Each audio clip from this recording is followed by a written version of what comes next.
pour moi, encore une fois, c'est qu'il y a trop un gap entre tes titulaires et tes remplaçants. Ouais. Pour moi, si t'as De Jong, si t'as Rafinha, et c'est ce qu'on dit chaque année pour le Barça, mais le problème, c'est que t'as pas les moyens de te faire un banc de qualité. Donc, il y a une différence de niveau qui est abyssale entre les titulaires et les remplaçants.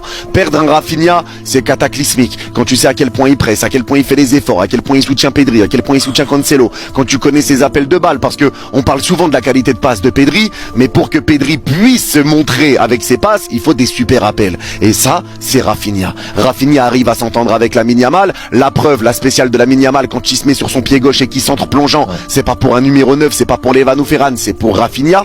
Rafinha, il est important dans tous les aspects du jeu. Le décrochage, le pressing, sur tous les aspects. Tu sais que De Jong, il rapporte un équilibre à Pedri, parce que je trouve que Pedri est meilleur aux côtés de De Jong, comme De Jong est meilleur aux côtés de Pedri. Les deux se bonifient aussi. Et tout ça, c'est un équilibre que tu trouves. Et forcément, quand tu as un banc qui est pas au niveau et des absences de ce calibre-là, bah tu le payes cash, parce que moi je le répète encore une fois, ce match-là tu le perds certes à cause de l'erreur de Koubarsi, mais tu le perds pour moi en priorité et avant même Koubarsi à cause de Rashford. Moi je reste sur Rashford. Ouais.